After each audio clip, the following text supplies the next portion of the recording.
PIIN Head Pastor po ng ating General Tria. So, ayan, bigyan po natin ng isang God bless you welcome for our Pastor Ferdy Roque. God bless po. Parang naalala ko nila yung sarang bola ni Pastor Praise God. Pastor. Good morning mga bata! Okay. Nag-almusal na ba kayo? Yan, very good. Kahapon kasi meron mga hindi pa nag-almusal eh. Meron pa bang hindi nag-almusal kasi maaga kayo gumising eh. Meron pa po ba? Okay, mag-alala. Mamaya, meron kayong lunch. Napakasarap. Alam ko, magugustuhan niyo yun. Excited na ba kayo sa lunch? Alam mo na yung lunch. meron din akong tanong. Kanina, di ba, tinanong natin, BBBS? Anong meaning? Daily, Vacation, Bible, Study, or School. Ang tanong ko naman, ano ba ibig sabihin ng ACN?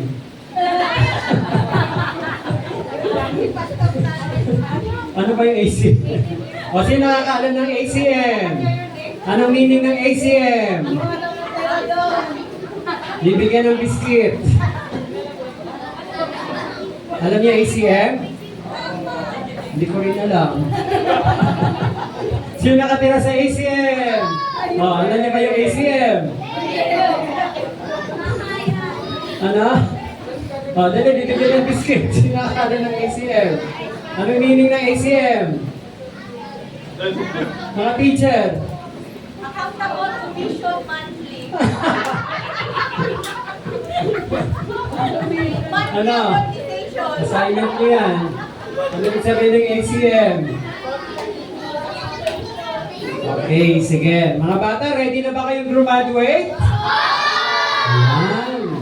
Praise God. Dahil kayo ay umaten ng 3 araw, almost 3 days, no? Ng pag-aaral. Kaya after ng studies, ano naman susunod? Graduate na. No? So excited na ba kayo graduate? Sino rito nangangako na susunod na taon, aatin muli siya ng DBBS? At hindi lang siya aatin, mag-i-invite pa siya, no? Ng iba pang mga kaibigan niya. Tama? Sige, taas kamay. Mga excited na umatin ulit next year. Yan. At bukas, no, meron din po tayong church. Di ba po? So, aatin din po kayo bukas? Ayan. Diyan, Ray, susunduin mo sila ulit bukas. Okay, sige. Mga bata, bago lang tayo tumanggap ng ating certificate, ano, para sa ating graduation. Meron lang gustong i-share si Pastor. Of course, ina-acknowledge din natin yung mga guardian, yung mga ate o mama na narito ngayon, mami niya o ate na kasama natin. So mga bata, may natutunan ba kayo sa 2 days ng pag-aaral niyo? Praise God. Sige, tatawag muna ako ng isa na ano yung natutunan niya. So magkakaroon lang tayo ng reflection. Sino rito na nandito ng first day? So sa first day, anong natutunan natin? Anong natutunan? Sino matapang? Napupunta dito sa harap para sabihin niya, natutunan ko, ganito, Pastor, nung unang araw na tinuro sa amin. Alam niyo ba yung tinuro nung unang araw? Ayan, sino matapang? Sige, ikaw, dali, ikaw. Dali. Ano natutunan mo nung unang araw? Ako lang. O sino ba matapang? Natuto. Dali. Sino dali? Yung first day. O sino narito na ang first day? Ano, wala na. Ayan, si Alfred. Yun, no, si Alfred. Dali. Alfred, ano natutunan mo ng first day? Dali, kaya mo yan. Alfred. Ano yung tinuro? Sino ba yung teacher nyo? Sino yung teacher nyo ng first day? Sino nagturo sa inyo, Alfred? Si? Si Ate Dane. Nga pala si Ate Dane. Saka si Ate Sina kanina, no? Si Ate Dane. O, sige, Alfred, anong tinuro ni Ate Dane sa'yo? Dali. Dali, walang maling sagot. Dali. Ano yung natutunan mo sa kanya, ni Ate Dane? Dali, Alfred. Ang tapang yan si Kuya Alfred. Ayan, Kuya Alfred, go! Kuya Alfred. Tutulungan ni ate. Tutulungan, dali. Nagdamay ka. O, sino pa? Sino ano? Si Ang tawag Sian doon? yata, Sian. Call a friend, call a friend. Sino rito? Dali. Sa Richmond! Sa Richmond! Sino? Sino? Sa Richmond! Ayan, dali. Ayan, Pag-asa! Ikaw, dali. Pag-asa, taga-pag-asa. Ikaw ang pag-asa rito. Ikaw ang pag-asa. Ano pangalan mo? Ha? Bernice. Ah, Prince. Okay, Prince. Isoy po, Isoy. Ha? Isoy. Ano mo, ilaban mo ang mga taga-pag-asa. Ano natutunan mo ng first day, Prince? Ito daw maniwala sa salita ng Diyos at magpakumbaba po sa mga mas nakakataas. Oh, very good. Palakpakan natin si Prince. So, matuto at patuloy na mag-aral ng salita ng Diyos, no? Okay. Sige. Second day. Sino na ng second day? Kahapon. Yan. Ikaw, dali. Second day. Ano pangalan mo? Ha? Elmer? Elmo. Ano natutunan mo second day? Sino teacher mo? Elmo. O, sino nga pala teacher mo? Si Prince. Si Ate? Ate Bea. O, yan. Ate Bea. Ikaw naman. Ano? Elmo. Sino teacher mo? Elmo. Ate Zina. Ano natutunan mo sa Maniwala po tayo sa kapangyarihan ng Diyos. sa kapangyarihan ng Diyos. Praise God. Praise the Lord. Sige, palapakan natin si Elmo. For the glory of God. Dito naman. Oh. Ito po, Richmond! Sa first day. Sino rito na sa first day? Nandito. First day.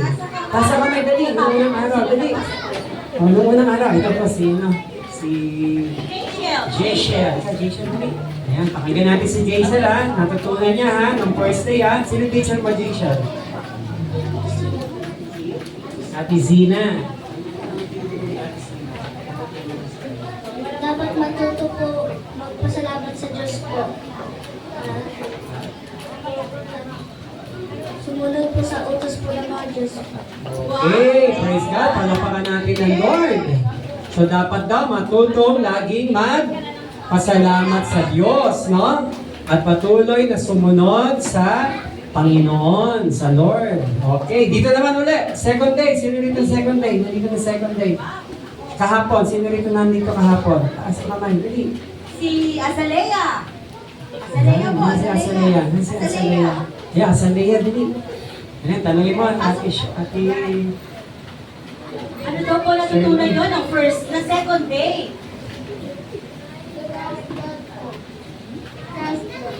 Trust our God. Oo, palakpakan natin si Ate Azalea. Palakpakan natin for the glory of God. So yon, marami na tayong natutunan mga bata, no? Di ba? Alam ko lahat kayo may natutunan nahihiya lang yung magsabi yung iba, no? So ngayon po, mga bata, gusto ko pong i-share, no? Makinig po mga bata. Paano po pagka may nagtuturo, anong dapat na ginagawa? Nakikinig, no? Tapos si-zipper yung bibig. Sabi niya, zipper muna yung bibig. Gano'n muna, zipper. Zipper. Oh, dahil mumumuya kayo, paano yan? Naka-zipper ng bibig. Okay. So ngayong umaga, bago tayo graduate, mga bata, gusto lang i-share ni Pastor, no? Yung 4 na benepisyo, no? 4 benefits, sabi natin 4 benefits of DBBS for children. No? Alam niyo ba mga bata, na merong 4 na mahalagang benepisyo o maitutulong ang DBBS sa atin. No? Kasi siguro magtataka tayo bakit tuwing bakasyon ginagawa itong DBBS, no? Yung Daily Vacation Bible Study or Bible School. So tuwing bakasyon po ito ginagawa. Ano kaya ang benepisyo nito? Bakit kailangan ito ituro? Bakit ito kailangan gawin ng mga bata? No? Bakit ito kailangan ay pinapractice yearly? Sige nga, sino sasagot? Bakit? Bakit pa kailangan ito? Para po matuto sa salita ng Diyos. Para matuto sa salita ng Diyos. Palakpakan natin si Early, no? Yun. So, sino pa? Sino pa sasagot? Bakit kailangan gawin ng BBBS? Ito naman, ikaw, huwag kang magturo. Sino naman? Sino naman? Iba naman. Huwag kayong magturo. Ikaw, huwag kang magturo. Ikaw. Sige, bakit kailangan gawin ng DBBS? Si Kuya Elmo ulit. Para po mapalapit sa Diyos. Wow! Para mapalapit sa Diyos, no? Mga bata, palapakan natin mo yan, Lord. O dito na, last na lang. Bakit kailangan gawin ng DBBS? Para po matuto ang mga bata. Yun, para matuto ang mga bata. Bigyan ng maniya. Napapalak, no? Napapalak. Oo, para matuto, no, ang mga bata na mapalapit sa Panginoon. Tingnan natin, sabi dito sa Luke 18:16, mga bata, pakibasa natin. Okay, 1, 2, 3, go! But Jesus called the children to Him and said, sabay-sabay, let the little children come to me and do not hinder them, for the kingdom of God belongs to such as these. Luke chapter 18, verse 16. Alam niyo, si Jesus Christ mismo, gusto niya ang mga bata ay lumapit sa Kanya, no? Alam niyo, yung background ng verse na yan, yung mga nanay, yung mga parents, no, especially mga mami nila, dala-dala nila yung mga bata, inilalapit nila kay Jesus. Bakit? Gusto nila na yung anak nila i-bless ni Jesus. Kaya lang alam nyo, di ba yung mga disciple, pinagbawalan silang ilapit. Pero si Jesus Christ mismo ang nagsabi sa mga disciples, let the little children come to me. Hayaan mo mga bata lumapit sa akin. Do not hinder them. No? Sa tingin niyo, bakit kailangan malapit ang bata kay Jesus? Bakit gusto ni Jesus Christ lumapit ang mga bata sa Kanya? Sige nga. Sige nga, bakit kailangan lumapit ang bata? Para po mag-bless po ni Jesus po ng mga bata po. Oh, para i-bless, no? Di ba? Tama yun, palapakan natin si Lord, no? Kasi gusto ni Jesus, i-bless niya ang mga bata. Kaya ang sabi niya, let the little children come to me, no? And do not fear them, for the kingdom of God belongs to such as this. Kasi daw, ang kaharian ng Diyos ay para sa mga bata, no? So, ganun po ang gusto ng Panginoon. Di ba, mga bata, ang pagbabasa ng Bible, di ba? Sabi doon, reading the Bible will help you as a child to know who God is, no? Di ba, kanina sinabi natin, para daw ang mga bata ay mapalapit kay Jesus at makilala si Jesus, kailangan nagbabasa ng Bible, no? Sino ngayon ang may Bible? Sige, taas ang kamay. May Bible kayo sa bahay? Yun. Sino ang wala pang Bible? Ayan. So, Teacher Shirley, magbibigay tayo ng Bible sa mga bata. Wow, sige po. Yan, meron po naman tayo. Nakaback up. Yun, kahit New Testament, no? Oh, New Siyempre, pag merong Bible, kailangan ano? Binaba. Binabasa, di ba? O itaas yung taas ng galing taas ng may Bible sa bahay. Binabasa niyo ba yung Bible? Binabasa dapat yon, di ba po? Para ano? Para makilala natin si Jesus. So sabi diyan, spending time in the Word teaches children. So tayo po mga bata, pag nagbibigay tayo ng oras, no, mga bata, pag nagbibigay tayo ng oras sa Bible reading, na pag nagbabasa tayo ng Bible, nakikilala natin si Jesus. Mas lumalalim ang pagkilala natin kay Jesus. Di ba po? So kasi, yung Bible, doon lahat makikita yung mga ginawa ni Jesus. At kung sino si Jesus. So mahalaga ba mga bata, makilala pa natin na mas malalim pa si Jesus? Opo, mahalaga yon. So paano mangyayari makilala natin siya? Kaya kailangan magbabasa lagi ng Bible. Kaya dito sa DBBS, mga bata, di ba, merong 4 na benepisyo. Merong 4 na mahalagang benepisyo na maitutulong ang DBBS. Number 1, mabilis lang ito mga bata. Una, na benepisyo na matututunan natin, no, paki-next slide. Yan. Sabihin natin, it teaches them about important issues. Alam niyo ba mga bata, pag umaatin tayo ng BBBS, kagaya nito, na nakadalawang araw tayo, alam nyo ba? Tuturuan tayo nito ng mga mahalagang issue sa buhay natin. Or, sabi dyan, di ba? Magkakaroon tayo ng magandang patotoo. Our testimonies are also are my delight. Sabi ni David, they are my counselor. Mga bata, di ba? Ganito, makinig. Pag umating kayo ng DBBS, matututo tayo, no? Tapos, unti-unti, mababago yung natin, yung buhay natin. Tama? So, mababago yung buhay natin. Magkakaroon tayo ngayon ng patotoo patungkol kay Jesus. So, ano mangyayari? Pag meron tayong patotoo, isi-share natin ngayon yun sa kaibigan natin. Na tama? Sino rito nag-invite ng kaibigan niya ngayong araw na to? O kaya ng isang araw? Sino nagsabi na, ay, aatin ako ng DPBS, ng Daily Vacation Bible School. So, aatin ka rin ba? No? Tama? So, next year, o kaya, hindi man next year, bukas, meron ding Sunday School, mag-i-invite pa rin kayo, tama? Siyempre, ipapakatao natin yung ating mga natutunan dito sa The Daily Vacation Bible School. Tama yon mga bata, di ba? Ikikwento natin, no? Ikikwento natin yung ating natutunan. Kasi meron tayong karanasan na pag-atin natin ng BBBS. Tama mga bata?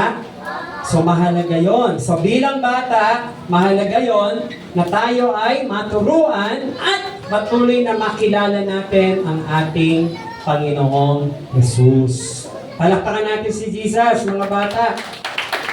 So sa DBBS, nagpapasalamat tayo sa mga teacher natin na nagsagang nagturo sa atin. Tama po ba yun, mga bata?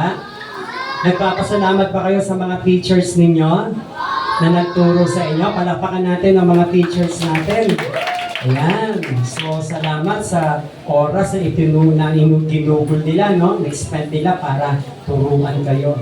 So, yon mahalaga yon, no? Bakit kailangan umating ng DBBS? Pangalawa, alam niyo ba mga bata, sa pag-ating natin ng DBBS, sabi diyan, it can strengthen us, no? Or strengthen all our children. Sabi natin, it can strengthen them. So, mapapalakas tayo, no? Sabi ng Isaiah 43, sabi, pakibasa nga natin. Sige, sabay-sabay, basahin natin mga bata. Nababasa niyo ba? Sabi diyan, do not fear, for I have redeemed you.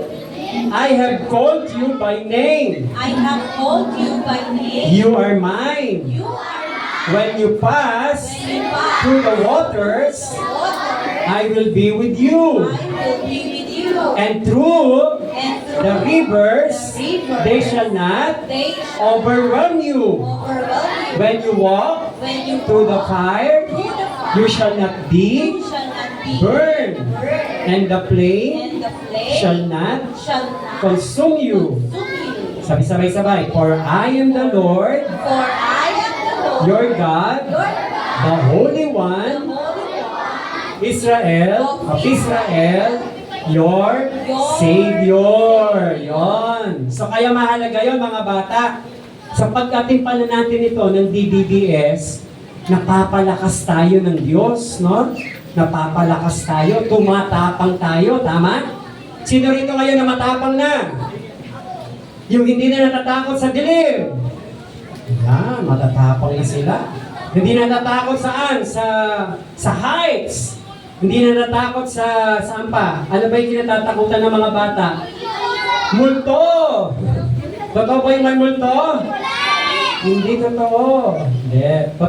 Totoong may multo, no? Totoo kasi si Satan yun, ginagamit niya yung mga spirit. Pero, kayang-kaya ni Jesus na talunin ang mga multo. At ang bawat isa sa atin, dapat hindi natatakot, no? Yun. Kaya mamayang gabi, pupunta na kayo sa dilim, hindi kayo matatakot.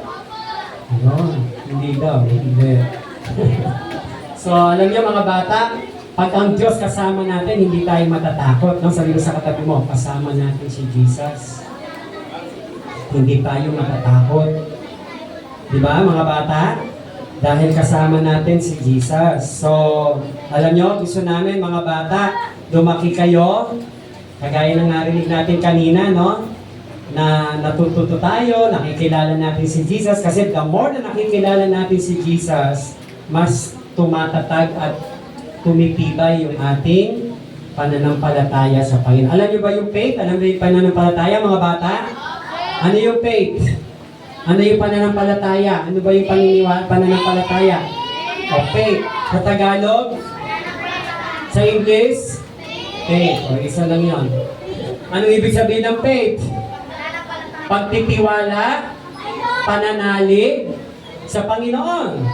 Di ba? Ang ibig sabihin nun, halimbawa, mga bata, sabi ko kanina, dapat huwag matatakot. Halimbawa, gabi na, inutusan ka ni nanay. Sabi ni nanay, sino pangalan? Sabi yung mga pangalan. Ito pangalan nito. Si Gabriel. Sabi ni nanay, Gabriel, akit ka nga ng taas. May taas ba bahay niyo, Gabriel? Akit ka nga sa taas, kunin mo nga yung cellphone ko doon, naiwan ko. Tapos, sabi mo, sige po na, kaya ko yan, akit ako. Kasi kasama ko si Jesus. Yun yung pananampalataya. Yung naniniwala ka, nasasamahan ka ni Jesus, kahit makit ka din sa taas, kahit madilim, kukunin mo yung cellphone ni nanay. Tama, Gabriel? So yun ang ibig sabihin ng paniniwala, pananampalataya kay Jesus. Tama? O halimbawa, nag-i-school, nag-aaral kayo. No? Tapos, sabi ni nanay, ano pangalan nito? Erica, sabi ni nanay, Erica, pwede ba pumasok ka sa school kahit ito lang yung baon mo? No? Pero naniniwala ka pa rin na pagpasok mo, kahit maliit lang yung pera mo, pero makakakain ka pa rin. Tama? Yun ang pananampalataya. Kasi naniniwala ka, hindi ka pababayaan ni Jesus. At merong gagamitin si Lord para makakain ka. Ganun ba yun? Yun yung paniniwala, pananampalataya. Tama? So, kailangan, ang mga bata ba, kahit bata pa, meron ng pananampalataya kay Jesus, na kahit anong mangyari, hindi kayo iiwanan ni Jesus, no? So, yun. Halimbawa, sino rito yung bumabiyahe lagi ng malayo, yung pumupunta ng probinsya. Diba kanina, diba yung pinag-aaral natin, journey? Diba ang team natin, journey, about journey? Halimbawa, babiyahe kayo, pupunta kayo ng province. Sino rito mga pumupunta sa province, maminsan-minsan? Saan ang province nyo? Tarlac. Ano sinasakyan papuntang Tarlac?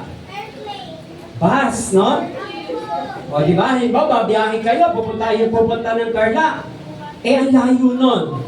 Siyempre, hindi mo alam kung ano mangyayari papunta dun sa biyahe mo.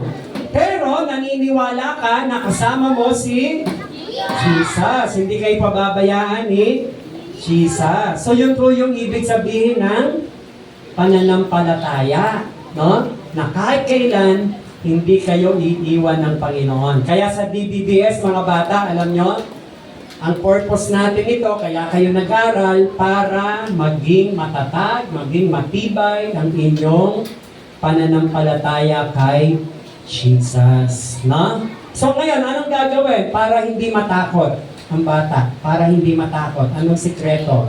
Kung natatakot ka, anong dapat ginagawa? Sige nga, J-Shell, anong ginagawa dapat? Yun, magdadasal lagi kay Jesus. Halimbawa, natatakot na si Gabriel. Tapos may pray lang siya, Lord, samahan mo po ako. Pag-akit ko po sa taas, alam